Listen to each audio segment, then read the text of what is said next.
Hey everyone. I never thought I'd be the guy writing this kind of post, but here we are. I'm Dan, 36M, and I've been married to my wife, Ashley, 34F, for 6 years. We both work in marketing for a mid-sized firm, which is how we met. We clicked almost immediately back then. She's smart, witty, and undeniably ambitious. I admired that about her, especially since we were both climbing the corporate ladder together. We've had a good marriage, or so I thought. No kids, but we weren't in a rush. Life was busy, work was demanding, and we always said we'd wait until our careers were more stable. I trusted her completely. Maybe that's why I didn't see the cracks forming until they were impossible to ignore. It started small. Ashley started working late more often, claiming the workload was unbearable. I knew she was stressed, so I didn't think much of it. She also became more protective of her phone, brushing off my questions with excuses like, it's just work stuff. I even remember joking once, "Are you hiding state secrets?" And she just laughed nervously. I chalked it up to her being overworked. Then came the little lies, plans that didn't add up, excuses that didn't make sense. I ignored them at first, because who wants to believe that the person they love could be lying? But eventually, I couldn't ignore it anymore. Something was off. I thought maybe I was being paranoid, so I told myself I'd let it go. But you know how it is. Once the seed of doubt is planted, it grows into something you can't control. And that's when everything started unraveling. The day everything changed started out so ordinary that it almost feels laughable now. It was a Tuesday morning, and Ashley left for work early, saying she had a breakfast meeting with some clients. I didn't think twice about it. I kissed her goodbye, told her to have a good day, and went about getting ready for my own. When I got to the office, my coworker and friend, Mark, mentioned something that made my stomach twist. He casually said, "Man, those client breakfasts are so early. I don't know how you two manage it." I blinked at him. "What do you mean?" Mark furrowed his brow. "Didn't you know? Ashley and James had a breakfast meeting today. She didn't tell you?" James. The name hit me like a brick. James was a senior manager in our department. Charismatic, charming, and very single. He'd always had this way of lighting up a room, and I'd noticed once or twice that Ashley laughed a little too hard at his jokes during team meetings. But I told myself it was just my imagination. Still, something about the way Mark said it made my chest tighten. I shook it off and joked, "Guess you forgot to mention it." "I'm sure it's nothing." But it wasn't nothing. The nagging feeling stuck with me all day, so I decided to trust my gut. Ashley had been keeping her calendar synced with mine for work purposes, so I checked it. No client meeting listed. Just a vague personal appointment. That's when my hands started shaking. By lunch, I was fighting the urge to confront her, but something held me back. I needed to know for sure. So I did something I'm not proud of. I logged into her work email. We'd shared passwords once for convenience, but I hadn't used them in years. I figured she'd changed them by now. She hadn't. What I found made my stomach churn. Emails with James. They weren't blatant. No professions of love. No scandalous photos. But there were little things. Inside jokes that had no place in a professional relationship. Casual lunch plans that weren't work-related. And then, buried in her deleted folder, one that said it all. "Last night was amazing. Can't wait for our next client meeting." I felt like the air had been sucked out of the room. I sat there for what felt like hours, my mind racing. This wasn't just suspicion anymore. This was proof. Ashley wasn't working late. She wasn't stressed about clients. She was seeing James, and she was lying to my face every single day. I wasn't sure what to do next. Anger, heartbreak, humiliation, it all hit me at once. But I knew one thing. I wasn't going to confront her. Not yet. I wanted to handle this carefully, both for my sake and for hers. That's when I decided to take this to upper management. I didn't confront Ashley that night. I couldn't. I needed time to process, and I knew that if I spoke to her in that moment, I'd explode. Instead, I went about the evening like nothing was wrong. We had dinner, talked about our days, and I pretended not to notice when she kept glancing at her phone, texting someone with a little too much enthusiasm. Probably James. It took everything in me to keep my cool. The next day, I made a decision. I'd already collected the emails as evidence. and since James was technically her supervisor, their affair wasn't just unethical, it violated company policy. I wasn't looking for revenge, but I wasn't going to let them carry on like nothing was happening. Not when I had to see them both every day at work. I went straight to HR. The meeting was surreal. I sat across from our HR manager, a no-nonsense woman named Karen, and laid everything out. I showed her the emails, explained the situation, and made it clear that I didn't want to cause a scene. I just wanted the company to handle this professionally. Karen was stunned, but professional. She assured me they'd investigate immediately and keep my name out of it as much as possible. I left the meeting feeling both relieved and sick to my stomach.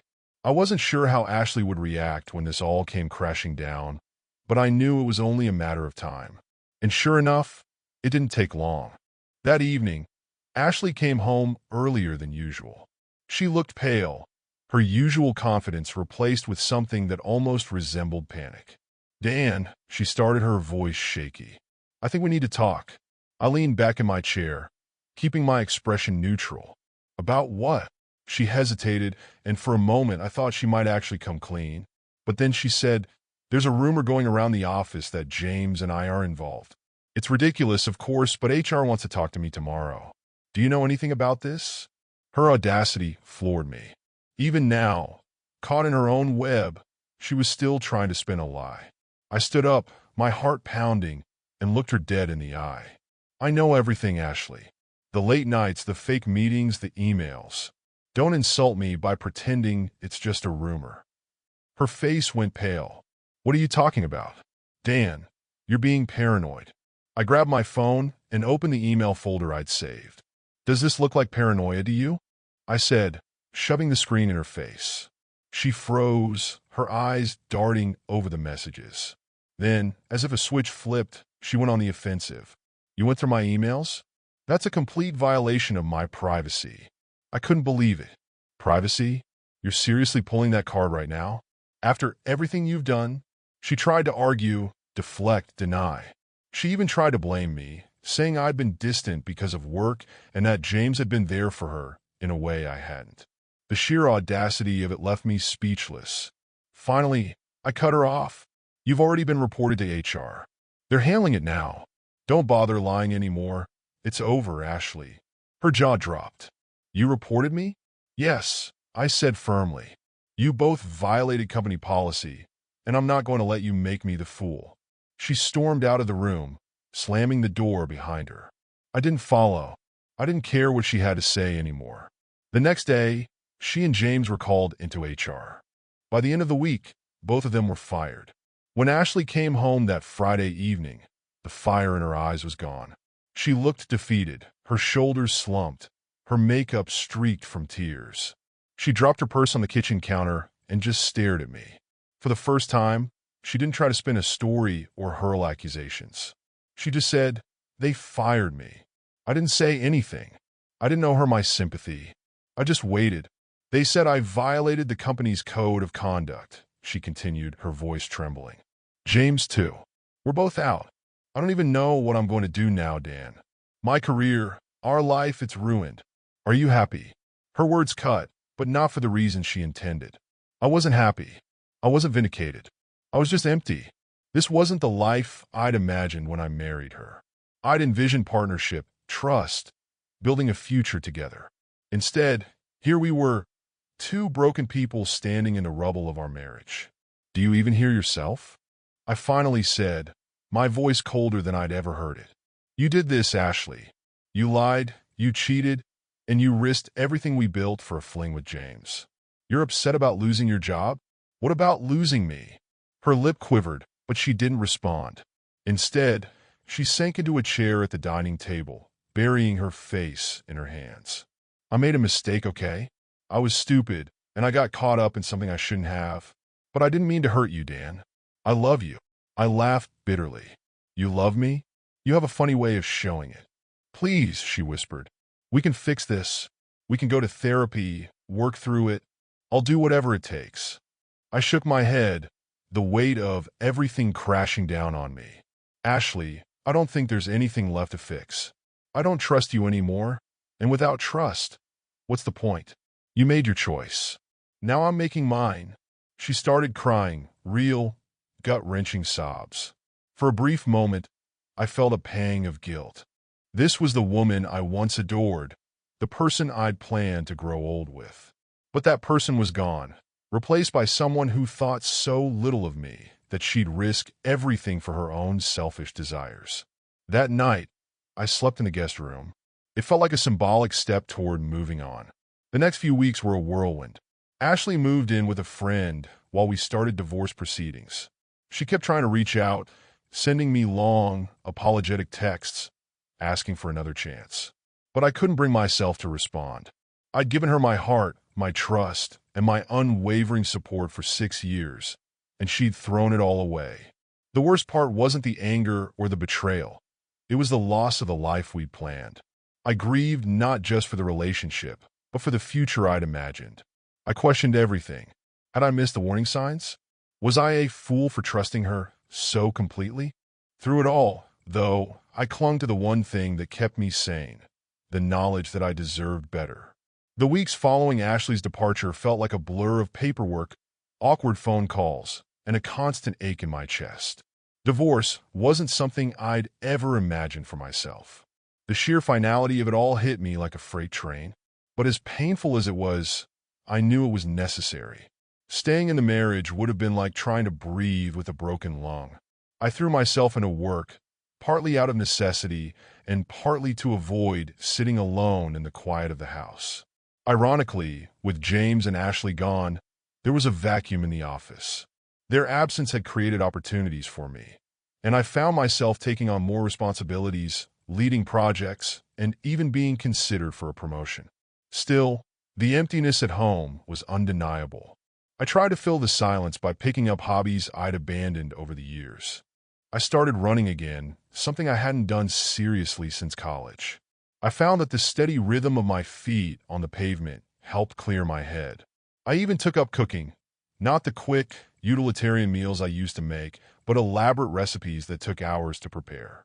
It was oddly therapeutic, a way of reclaiming my space and making it my own again. Friends and family rallied around me. My best friend, Mike, made it his mission to drag me out of the house at least once a week, whether it was for drinks, a game night, or just a long walk.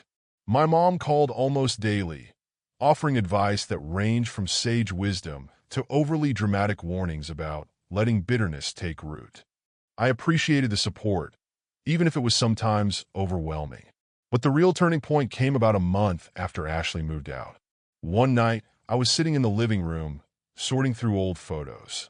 I'd been avoiding this task, knowing it would be a minefield of memories. Sure enough, there were pictures of Ashley and me on vacations, at family gatherings, and just goofing around at home. We looked so happy, so full of life. For a while, I just sat there, staring at those snapshots of a life that no longer existed. And then something unexpected happened. I realized that, for all the pain and betrayal, I didn't regret the time we'd spent together. Ashley had been a huge part of my life, and there were good moments, moments that shaped me into the person I was today. I didn't have to erase her to move on. I just had to let go. That realization marked the beginning of a new chapter. I started seeing a therapist, which helped more than I expected. Talking through everything, the anger, the hurt, the sense of loss, was like unpacking a suitcase I didn't even know I'd been carrying around. My therapist helped me see that Ashley's choices weren't a reflection of my worth, and that moving on didn't mean I had to harden my heart. At work, my efforts paid off. A few months after the dust settled, I was promoted to a senior position, one that came with a hefty pay raise and more autonomy. For the first time in a long time, I felt genuinely proud of myself, not just for what I'd accomplished, but for how I'd handled everything. And then, something I never thought I'd feel again: happiness.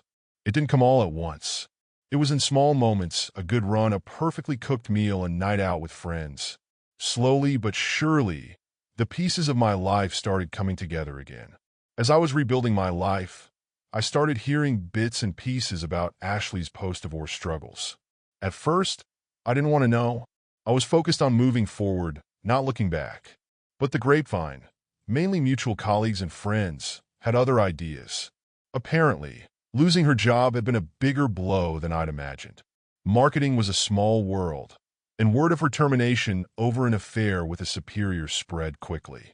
James, the other half of her ill-fated romance, had moved to another city to escape the fallout, leaving Ashley to face the consequences alone.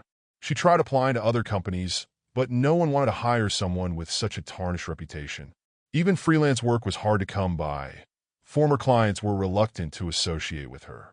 She went from being one of the most respected members of our team to someone whose name was whispered with pity or disdain.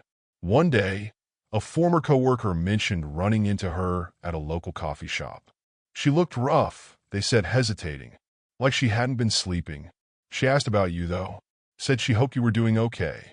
I wasn't sure how to feel about that. Part of me wanted to be angry, to take satisfaction in her downfall. But mostly I just felt sad. Ashley had made her choices, and now she was paying the price. It wasn't my job to fix her anymore, and I didn't want to. Then a few weeks later, she reached out. It was a Saturday afternoon, and I was cleaning the house when my phone buzzed. I almost didn't answer when I saw her name, but curiosity got the better of me.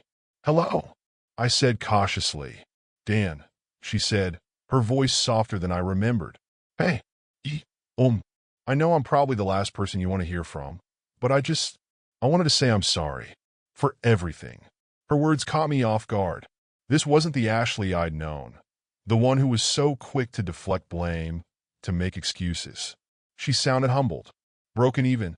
"I don't know what you expect me to say," I replied after a long pause. "You hurt me, Ashley. You lied to me, cheated on me, and threw away everything we built together. An apology doesn't change that." "I know," she whispered. "I know it doesn't. I've been thinking a lot about everything, and I realized how much I took you for granted. You were always there for me, Dan. Always supporting me, believing in me, even when I didn't deserve it. And I screwed it all up." Her voice cracked, and for a moment I almost felt sorry for her. "Almost. I'm glad you realize that now," I said, my tone firm but not unkind. "But it's too late, Ashley. I've moved on. I'm building a life for myself, and I'm not looking back." There was a long silence on the other end of the line. Finally, she said, "I understand. I hope you're happy. You deserve to be." "I am," I replied, and for the first time, I truly meant it. That phone call felt like the closing of a chapter. Ashley had finally admitted her wrongdoing, but it didn't matter anymore. I wasn't looking for closure from her. I'd found it on my own, and as I hung up the phone, I felt a sense of peace wash over me. My life was no longer defined by her betrayal. I was free. After that call with Ashley, I realized I was truly ready to move on, not just emotionally, but in every sense of the word. I'd spent so much time grieving the relationship, healing, and rebuilding my life that I'd forgotten what it felt like to be open to the possibility of love again.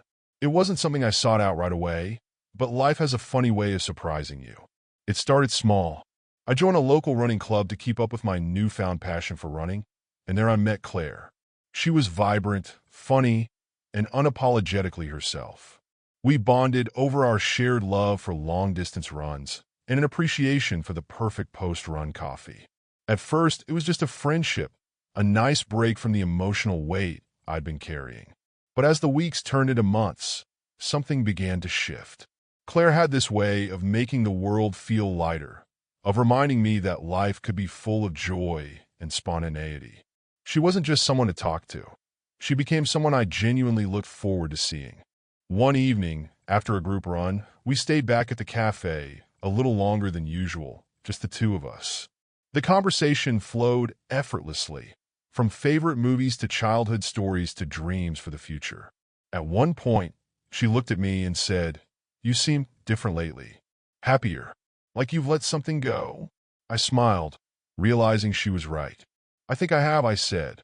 "For the first time in a long time, I feel like I'm where I'm supposed to be." Claire and I started dating not long after that. It wasn't a whirlwind romance like I'd had with Ashley, but something steadier, more grounded. Claire wasn't just a partner. She was a friend, a confidant, and a reminder that love didn't have to be complicated or painful. Of course, There were moments of doubt. I'd been burned before, and the scars of betrayal don't fade overnight. But Claire was patient, understanding, and open. She didn't push me to move faster than I was ready for, but she also made it clear that she was all in. Slowly but surely, she helped me rebuild my trust, not just in her, but in the idea of love itself. 1 year later, I found myself in a place I never thought I'd be again. Hopeful, happy, and in love. My career was thriving, my friendships were stronger than ever, and I'd built a relationship that felt like a true partnership. Claire and I talked openly about the future, and for the first time since everything with Ashley, I felt excited about what lay ahead. Looking back, it's clear that losing Ashley was one of the most painful experiences of my life. But it also taught me invaluable lessons about self-worth, resilience, and the importance of surrounding yourself with people who truly value you. If there's one thing I'd tell anyone going through a similar situation, it's this: you're stronger than you think. Betrayal may feel like the end, but it can also be a beginning. Sometimes, losing what you thought you wanted is the only way to make room for what you truly deserve. And as I sit here now, watching Claire laugh at some dumb joke I made, I can honestly say I wouldn't change a thing. Life with Claire felt like a second chance, not just at love, but at everything. With her in my corner, I started to see the world differently. The colors were brighter, the days fuller, and even the challenges seemed more manageable. It wasn't just her presence. It was the partnership we built, one rooted in honesty, respect, and a deep appreciation for each other. In the time since my divorce, I'd grown in ways I hadn't realized. My career took off after that promotion, and with it came new opportunities to lead and innovate. I used the lessons I'd learned from my failed marriage to approach relationships, both personal and professional, with more thoughtfulness and self-awareness. Claire was thriving too. She wasn't in marketing like me. She was a teacher, someone who poured her heart into shaping young minds. Watching her light up when she talked about her students or a lesson she'd planned was one of my favorite things. Her passion was infectious, and it reminded me to keep chasing the things that mattered most. Occasionally, Ashley's name would surface, through a mutual acquaintance or a random memory. I wasn't bitter anymore, but I also wasn't nostalgic. She was a chapter in my life, one that taught me hard lessons and showed me the importance of standing up for myself. I wished her well in the abstract sense, but I didn't dwell on where she was or what she was doing. My focus was on the life I was building. One day, though, I ran into her. It was at a networking event, of all places. I hadn't expected to see her there, but as soon as I walked in, there she was, alone in a corner, nursing a drink and scanning the room. She looked different, thinner, maybe tired. When our eyes met, she gave me a tentative wave. I could have ignored her, pretended I hadn't seen her, but something compelled me to walk over. Maybe it was closure, or maybe it was the fact that I no longer felt the anger or sadness that had once consumed me. "Dan," she said, her voice filled with surprise and something else I couldn't quite place. Hey, I replied, keeping my tone neutral. "How have you been?" She shrugged, offering a faint smile. "I'm okay. It's been a rough couple of years, but I'm trying to get back on my feet. You look good, though. Really good." "Thanks," I said simply. "Life's been good." She hesitated, then added, "I'm glad. You deserve that." For a moment, we stood in silence, two people who had once shared everything, but now felt like strangers. Then I nodded and said, "Take care, Ashley." As I walked away, I felt lighter. Seeing her reminded me how far I'd come and how little I needed her in my life anymore. A year after that encounter, Claire and I got engaged. It wasn't a grand, over-the-top proposal, just an intimate moment on a hike surrounded by nature. I didn't need flash or spectacle to know she was the one. I'd known for a long time. Our wedding was everything I'd hoped for, simple, joyful, and filled with the people who mattered most. As I watched Claire walk down the aisle, I felt a profound sense of gratitude, not just for her, but for the journey that had brought me to her. Months after my wedding to Claire, I experienced a moment that made me realize just how much had changed and how much I'd grown. It happened at a conference I attended for work. It was one of those sprawling industry events where everyone mingles and exchanges cards. I wasn't particularly eager to network, but it was part of the job. I was mid-conversation with a potential client when I heard a familiar voice behind me. It was James. He was chatting with someone about a project he'd landed. I hadn't seen or thought about him in years, but hearing his voice brought an old surge of emotions to the surface. For a moment, I considered leaving the area entirely, but then I stopped myself. I turned and caught his eye. He froze, the easygoing smile slipping from his face as recognition dawned. "Dan," he said cautiously, as though he wasn't sure if I'd throw a punch or ignore him entirely. "James," I replied, keeping my tone calm. There was an awkward pause before he finally spoke. "Look, I don't know if this means anything now, but I'm sorry. For everything." I studied him for a moment. He looked different too. Less polished, more uncertain. Maybe life had been hard on him too. Or maybe he was finally facing the consequences of his actions. Either way, I felt no anger, no desire for retribution. If anything, I felt pity. "I appreciate that," I said simply. "But we're long past that now.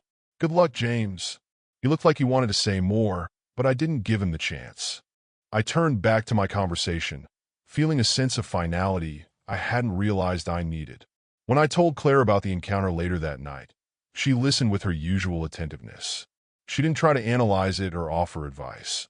She just let me talk, her hand resting on mine. "You handled that so well," she said when I was finished. "I don't know if I could have been that composed." "It wasn't about him," I replied. "It was about me. I've moved on. He doesn't get to live in my head anymore." She smiled and leaned into me. "I'm proud of you, you know, for everything." Having her by my side in moments like this was a reminder of how far I'd come and how much I'd gained. Life wasn't just about surviving anymore. It was about thriving. Today, as I write this, my life feels full in a way I never thought possible. Claire and I are building a home together, literally, as we just finished designing our dream house. My career continues to grow, and I've started mentoring younger colleagues, something I wish I'd had when I was just starting out. But the most significant change is how I feel about myself. For years, I let Ashley's betrayal define me.